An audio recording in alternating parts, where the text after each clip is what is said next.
Shalom, perkenalkan nama saya Yustian Beralembang dengan nomor Stanbook 61605071900030. Di sini saya akan membahas tentang IQ atau Intelligent Question. IQ atau Intelligence Question adalah kemampuan seseorang untuk menalar, memecahkan masalah, belajar memahami gagasan, berpikir, dan merencanakan sesuatu. Kecerdasan ini digunakan untuk memecahkan masalah yang melibatkan logika. IQ sebenarnya sudah ada sejak akhir abad 19, kira-kira tahun 1890-an, yang pertama kali dipikirin oleh Francis Galton, sepupunya Charles Darwin, bapak evolusi. Berlandas dari teori sepupunya mengenai survival dari individu dalam suatu spesies yang disebabkan oleh keunggulan sifat-sifat tertentu dari individu yang diturunkan dari orang tuanya masing-masing.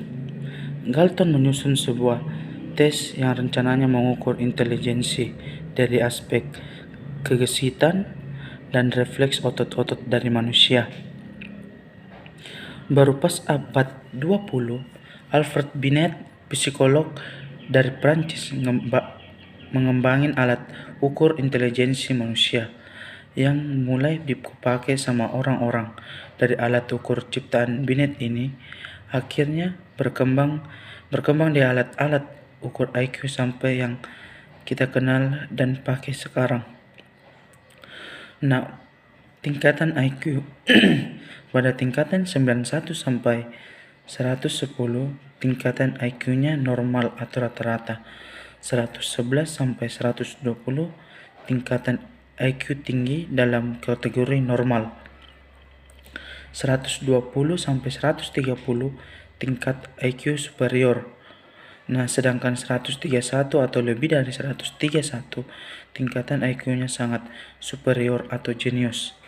Tapi teman-teman, tidak semua orang yang ber-IQ tinggi itu cerdas. Nah, saya kasih contoh. Ada seseorang yang skor IQ-nya tinggi. Pada suatu kesempatan dia mengendarai sebuah motor. Karena ingin cepat-cepat sampai dia mengambil jalan yang berlawanan. Dia jadi didamprat sama orang yang lagi jalan kaki di jalur yang semestinya. Terus dia akhirnya dibilangin, tolol lu, masuk akal juga kan didamprat kayak gitu padahal skor IQ-nya tinggi. Nah, itulah materi dari saya. Kurang dan lebihnya mohon dimaafkan. Terima kasih. Salam dan salam sejahtera untuk kita semua dan salam sehat.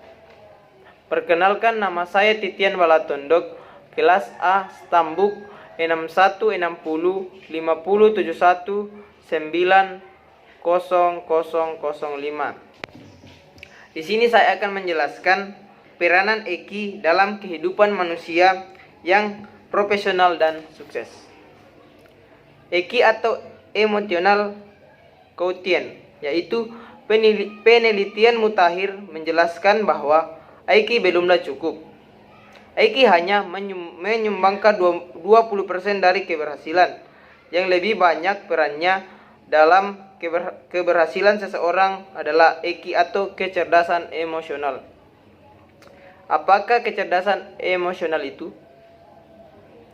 EQ adalah kemampuan untuk mengenali perasaan sendiri dan perasaan orang lain, kemampuan memotivasi diri sendiri, kemampuan mengelola emosi dengan baik, dan dalam berhubungan dengan orang lain. Jelaslah EQ besar peranannya untuk meraih kesuksesan termasuk sukses di bangku sekolah. Daniel Goleman mengembangkan IQ menjadi 5 kategori dengan poin-poin berikut. 1. Kesadaran diri. Kecerdasan emosi diri menilai pribadi dan percaya diri. 2. Pengaturan diri. Pengendalian diri, sikap dapat dipercaya, waspada, adaptif, dan inovatif. 3. Motivasi. Dorongan berprestasi, komitmen, inisiatif, dan optimisme.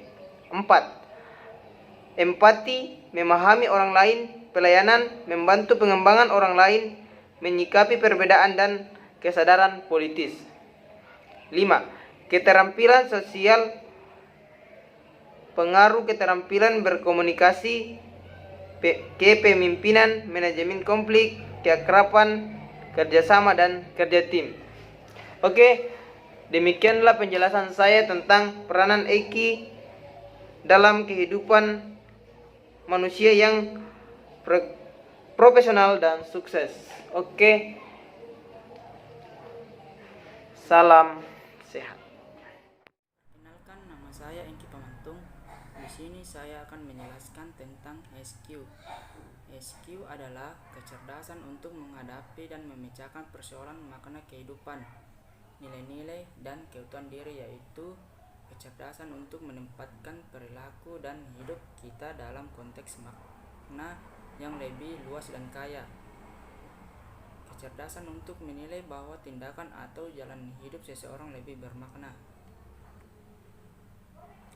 Menurut Zohar dan Marshall, kecerdasan spiritual SQ penting dalam kehidupan. Ia menjelaskan bahwa seseorang yang SQ-nya tinggi cenderung menjadi pimpinan yang lebih pengabdian, yaitu seorang yang bertanggung jawab untuk membawakan visi dan nilai yang lebih tinggi terhadap orang lain.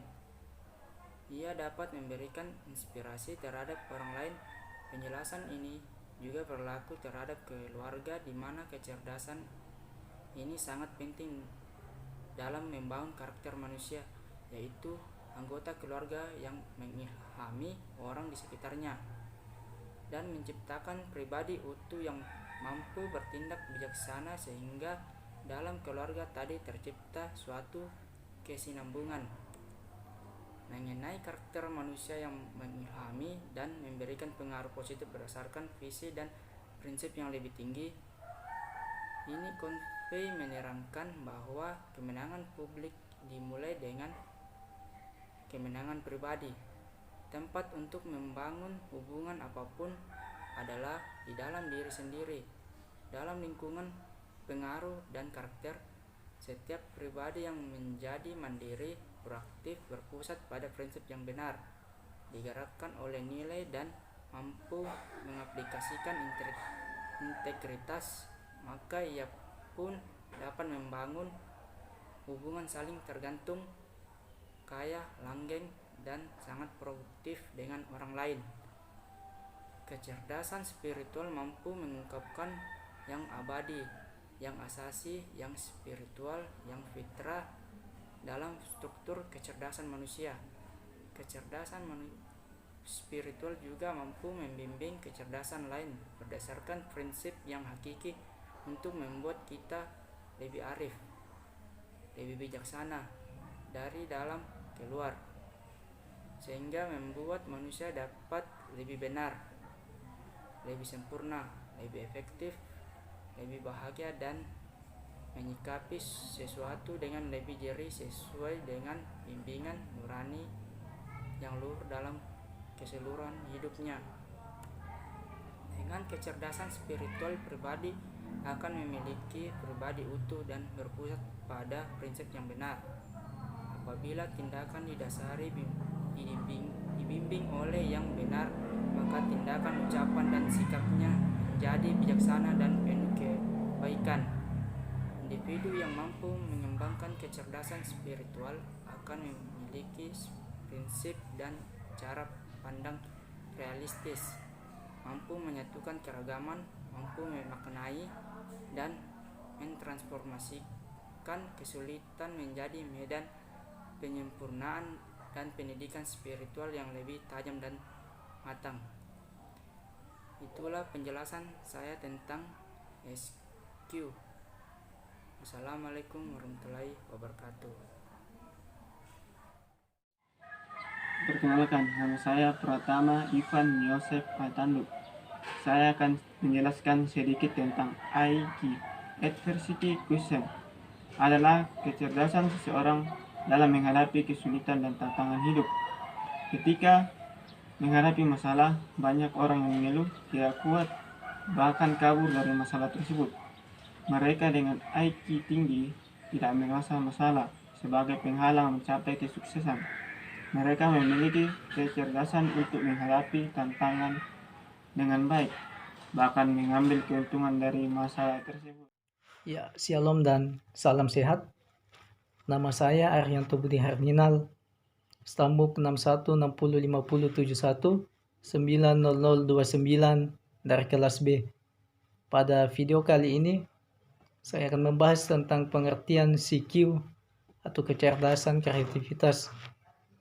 CQ atau kecerdasan kreativitas adalah potensi seseorang untuk memunculkan sesuatu yang merupakan penemuan baru dalam bidang ilmu pengetahuan dan teknologi, serta semua bidang lainnya.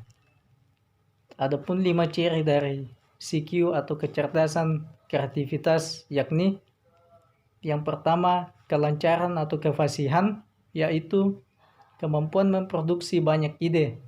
Kemudian yang kedua adalah keluasan, yaitu kemampuan untuk mengajukan bermacam-macam pendekatan jalan pemecahan masalah. Lalu yang ketiga adalah keaslian, yaitu kemampuan untuk melahirkan gagasan yang original atau asli. Selanjutnya yang keempat yaitu penguraian, yakni kemampuan menguraikan sesuatu secara terperinci. Lalu yang kelima adalah perumusan kembali.